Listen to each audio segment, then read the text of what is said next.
Hello, everyone, and welcome into Bears Blitz, brought to you by IGS Energy. Luke Canellis, Anthony Herron. I'm Cassie Carlson. So the question is, how are we feeling for Vikings round 2 going into a hostile environment in Minneapolis? Come on, guys. I am jacked. I mean, after that. The Bears are atop the NFC North. Right. They are tied with the Detroit Lions. And you're right, Cassie, it's time for the Bears to put their big boy pants on. I don't want to hear excuses about missing 4 starters on defense. It is the time of attrition. It's not only the holiday season time. Other teams are going through injuries as well. You've changed the culture. Now change the narrative. 3 for 21. They've won 3 division games of their last 21. It stops Sunday at Minnesota with Ben Johnson. And oddly enough, between these two teams, there's a lot of momentum that's built for the Bears, winning 6 out of the last 7 games. The Vikings feel like they've been scuffling a bit as of late. But then when you look at the divisional records, the Bears 0-2 in division with those first 2 games of the season. The Vikings 2-0 in divisional play so far. So there's still ground for both of these teams to cover. And the Vikings, there's a feeling of desperation that they seem to have right now with their young quarterback, his second season in the National Football League. But I got to say, a lot of that excitement about the Bears have built around their young quarterback and what we're watching Caleb Williams do. Yeah, it's a rematch from week 1. And remember the hype going into that game being a Monday night game. And what a letdown. It was a letdown because the defense let up 21 points to J.J. McCarthy, who looked like he was going to be an MVP candidate in the fourth quarter only. And now it's a totally different conversation with him at quarterback as well. And as I was just mentioning, the Bears want to rewrite the narrative, right? They were not happy with how that game ended. They feel like they're a completely different team heading into week 11, but the reality is they're 0-2 in the division. The Vikings are 2-0. And now you're watching this marquee matchup between Ben Johnson and Brian Flores when it comes to play calling and scheming. Gives you all kinds of problems. You got to be on your mess for all 60, 70 plays on offense to have a chance, and it's as mentally fatiguing as it is physically fatiguing for our guys. It takes me back to my early days in Miami when you'd go against New England. You know, you just didn't know what they were going to be each week. It does create issues as you're trying to game plan because you want to make sure you're sound. You want to make sure that you got guys accounted for, and yet if you do too much, you run the risk of guys thinking too much and they start playing slow and the defense feasts on you that way. He's probably one of the more challenging coaches that I've had to, go against so far in my career. Every single play is, he's challenged you to the full mental capacity that you are and can be at. So the Vikings blitz at a league-high 44%, but they did not blitz as much as expected week 1. And Ben Johnson talked about going up against Brian Flores, and he said the Vikings defense is just as mentally fatiguing as it is physically fatiguing because a bunch of unscouted looks, you really don't know what Brian Flores is going to bring week to week. But no coach out there, no coordinator, has had more success against the Brian Flores defense than Ben Johnson. Last couple of years in Detroit, the Lions scored with Ben Johnson as offensive coordinator, 30, 30, 31, and 31. It did not happen in the opener, Cassie, at Soldier Field. And, man, what a disappointment. You and I were having so much fun out there with all the fans on the Waldron deck. But remember, that was the first game, his first game as head coach. It was at the start of his relationship with these Bears players. I think they are such a better team today. Maybe it doesn't show up statistically, Big A, but the run game is so much better. They're doing the job defensively despite missing 4 starters on defense. I feel so much more comfortable with this Bears team than the one we saw in the season opener. And you think about the way the run game has emerged since then, right? And they really didn't have much of a run game through that first month of the season. Now number 2 in the National Football League, running the football. And that was the hallmark of a lot of the Ben Johnson offensive success in Detroit. And it was what we anticipated would be brought to Chicago. Wasn't there so much early in the season, but now we're seeing the way the Bears are running the rock and the expenditure that went into the offensive line, the way that's begun to pay off for the Chicago Bears. And going back to that season opener, you think about the initial drives of the game, the Bears were moving the football really effectively. The Bears were putting points on the board. It began to scuffle in the second half and certainly into the 4th quarter, but it does feel like they do have a beat on how they want to attack. But what you heard both Ben Johnson and Caleb Williams say there, guys, not only the physical duress that's there, but the mental pressure that a Brian Flores Vikings defense can put on you. The Bears have really got to be on their game. Well, I think it's interesting that you bring up the way they started that game. They were able to move the ball, then it slowed down in the second and third quarter. And I still kind of feel like that's a similar situation that they're in, where they come alive in the fourth quarter. And I know that's been a topic of conversation, wanting to sustain that for all 4 quarters and all 60 minutes. You're looking at Caleb Williams. That was week 1, as we mentioned before. His fourth quarter heroics have been quite impressive with a 100 passer rating. But what kind of quarterback do you see now that you didn't see in week 1 that is leading you to believe this second half of the season, specifically in December, we're going to see Caleb Williams playing his best ball? More comfortable, more decisive out there, more in control in the huddle. And when he sees the field, scans the field, rolls out, he also, I feel, is more comfortable running the offense, Big A. And if he sees that lane, he sees that gap, he knows he's been given the okay by his head coach because they're building a relationship to take off and run. I'm not sure he was there at the beginning of the season with Ben Johnson because they were just working together for the first time ever. One thing that's, I don't know, it feels odd to think about it this way because we've known that Caleb is a mobile quarterback. He looks faster to me this season. Now, maybe it's about being decisive as a runner to the point you're making, Lou, but just him on the hoof. And again, it's not like he didn't already have some wheels, but you think about that 17-yard touchdown run that won the game last week. There were guys who had a pursuit angle, and he was able to turn the corner, get into the end zone. When he takes off and decides to gallop, he can get there in a way that I don't think we saw him. And when Ben Johnson describes him as Houdini in the pocket, there's a suddenness, there's an anticipation to the way, and even when rushers feel like they've got him dead to rights, he's able to reverse pivot out of there, spin away from guys. There's a quickness to the way he's on the move. But then, yes, how he's operating from the pocket is still inconsistent, but we're seeing him now get into that combination. And I was referencing it a few weeks ago where he and Ben Johnson are both getting on the same page with each other. Caleb Williams learning this offense, and Ben Johnson himself, he's beginning to reference, and you're over there all the time, Cass, that he himself is getting more comfortable with Caleb utilizing those legs and the weapon they can be. What was that quote he had in his opening press conference? He wanted Caleb Williams to see the game through the offensive coordinator's lenses, and I think that's maybe what we're starting to see with the two of them. I think you're looking at Caleb pointing something out where he feels like maybe he could stay in the pocket, as he mentioned, just a tick longer because there were some explosive plays that were there, and he decided to evade that pressure instead. And then Declan Doyle reiterated a message that I feel like we're talking about week after week, because Caleb said he went through his progression so fast, and then Declan Doyle says, well, that's because his eyes are going through them, but his feet aren't leading him through them. And that's been a topic of conversation since training camp that they're trying to get Caleb Williams to understand. So I feel like that's the next step of Caleb, is hanging in the pocket right behind that offensive line that's playing so well, because he had 38 sacks at this point last year, just down to 14 this year. Yeah, 14 this year. And you look at the top 3 teams with sacks, all right? The Bears with 14, their quarterback's been sacked 4 times. The 2 teams that are above them, Seattle and Denver. By the way, the Broncos are 8-2 and the Seahawks are 7-2. So 3 of the top teams in the NFL. And I thought you brought up an interesting point, Cassie. It's, you know, we gave him such a hard time, him being Caleb Williams, for holding on to the football too long, for taking 3.5 seconds to throw the football. Now we're asking him to hold on to it a little bit longer. I think it's about feeling comfortable, and if you hold on to it a little bit longer and you find that lane, that gap in defense to take off and run through, go for it. It can be a difficult needle to thread for a guy who's capable of playmaking at the level that Caleb Williams is capable of making plays, especially once you get into crunch time. When the game is nearing cold crush depth in the fourth quarter, that's where his playmaking really seems to take over, and that decisiveness even ramps up. And when you think back to last season, some of those fourth quarter opportunities that were there for Caleb and the Bears that frequently ended up in defeat, we still saw a similar version of the Bears quarterback even as a rookie, where once he got into those moments, the term I was using last season was desperation, where everything's on the line, and we were talking about it in a lot of the Bears blitzes last year, where Caleb seemed to become the best version of himself in the fourth quarter.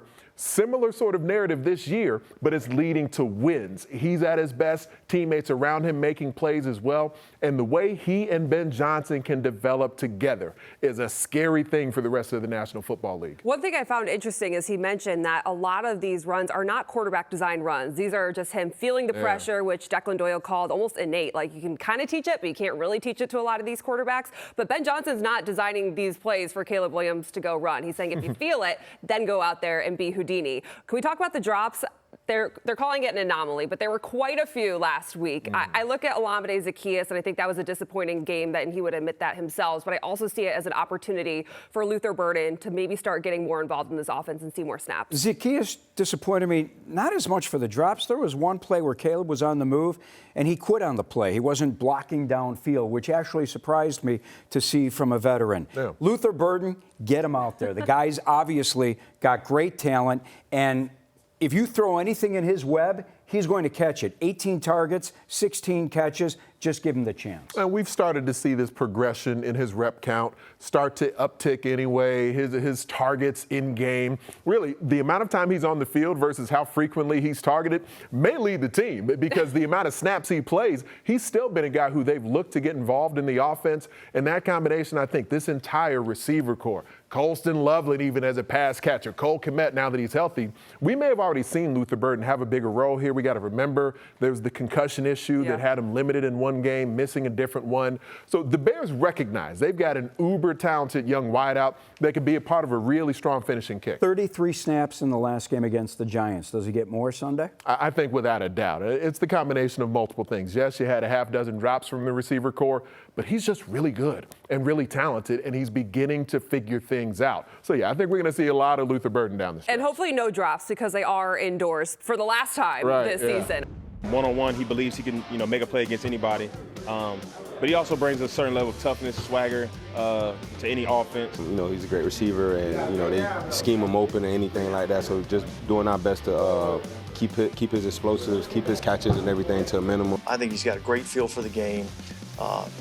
He does a great job of understanding how to set up his routes to create separation.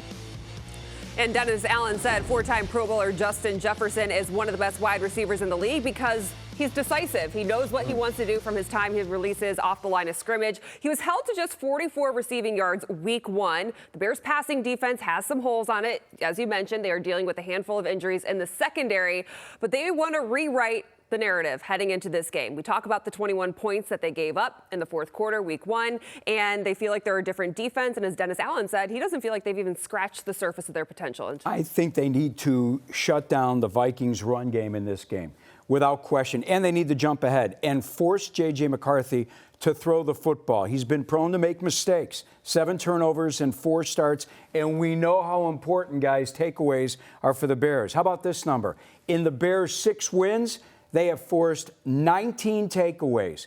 In their 3 losses, just 1. They become takeaway dependent. That scares me. But hey, this D, Dennis Allen put together a defensive scheme, Big A, that did the job against Jamar Chase for the most part. Justin Jefferson is coming off arguably the worst game of his career. 12 targets against the Ravens, 4 catches. So somewhere there's an issue between McCarthy and Johnson right now. Justin Jefferson, excuse me. And it's a Ravens defense that, with getting some personnel back, is starting to look like the championship version of Baltimore's D that we've come accustomed to seeing. And from a Bears perspective, because they've been besieged by injuries really on the front end and the back end, and at linebacker, there's just injuries everywhere for the Bears, that they've had to be more opportunistic. They're not a squad that just sort of shuts the water off on opponents and gets them 3 and out every series, but being opportunistic has still led them to this 6-3 record. And that's going to be important because Justin Jefferson is the caliber of wide receiver that I don't necessarily anticipate the Bears being able to completely shut down, but we do know the Vikings have that young quarterback, and so as long as you can try to contain Justin Jefferson with a variety of alignments that they use him in, with his ability, not only within his route running, but after the catch as well. He is so versatile as a playmaker that control, I think, is really the more realistic goal. And Cassie, we'd be remiss if we didn't bring up his partner, Jordan Addison. Yeah. Well, we're going to talk about Jordan Addison plenty because Jordan Addison, I think, loves playing against the Bears. His best games in the division have come against Chicago, and so he wasn't available week 1. He was out with the suspension, but welcome back, and that's going to be something tough, too, because do you imagine Tyreek Stevenson? I don't know that he's the right person to shadow any receiver, but given the fact that it's Tyreek Stevenson and then Nashawn Wright, should Tyreek Stevenson be shadowing someone like Justin Jefferson? I don't think so, and especially because the secondary, and we'll see, Jaquan Brisker, we're expecting him to play right now, but it is, when you add in the C.D. Gardner-Johnson sort of aspect of this, it's a secondary that has some parts that might still need to figure each other out a little bit. When you do have a defensive back shadowing an opposing wide receiver, every time that receiver goes in motion, every time he's aligning in a different spot, it changes the coverage, it changes the landmarks for the other members of that secondary. So that does end up mattering. So if everyone who can possibly be healthy for the Bears is healthy, you have a better opportunity to do that and execute it at a high level. It does end up sort of imbalancing the way that you have to play defense, and especially to your point, Cass, because there's Addison and Hockenson and other weapons, even Aaron Jones out of the backfield that the Vikings have access to. And we all know that a good pass rush helps the secondary. Right. And the Bears' pass rush has been much better the last couple of games. Actually, you go back to the last 4 games, Montez Sweat has had a sack in each of those 4 games, and he's the leader of that defensive line. If you put pressure on J.J. McCarthy, who, again, guys, really, it's his second year, but his first rookie season playing, and what has he had? 4 or 5 starts? 4 starts? 4 starts. I'm telling you, there's an opportunity here to force him into mistakes.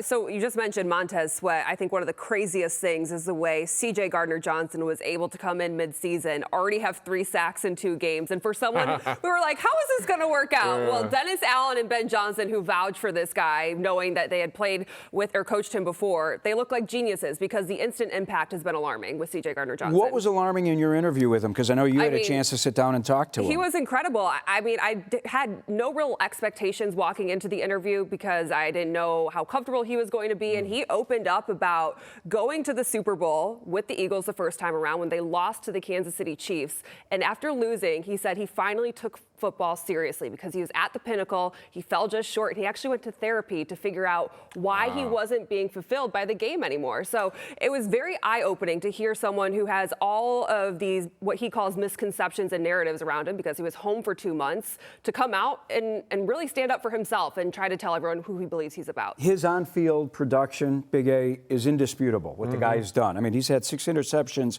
in 2 different seasons. He's gone to the Super Bowl twice, won 1 Super Bowl title last year with the Eagles, and as Cassie just referenced, at home, waiting for the phone to ring, and nobody's calling him. He never thought he would be in that situation, he said. Listen, guys, I've been out of work, and it's the most humbling experience of my life. I'm sure for a guy of his stature, the most humbling experience of his life. You said the same thing when Ben Johnson was hired because he said he had a photo of a beach and he should have been the happiest in his life, but he wasn't in the NFL. Great point. And it's something that's so relatable that I think we look at these mega stars in the NFL. We're like, well, he was like, I still got paid, but like he wasn't out on the field. He wasn't part of a team, and I know that means so much to these players. I have been that guy. I've been sitting at home. I've been on the couch watching the television thinking that's what I'm supposed to be doing. I'm seeing everyone else doing the job that I feel like I was born to perform. And it can be extremely humbling, but to be able to take advantage of that, to use it as fuel, to use it as a learning and improving opportunity,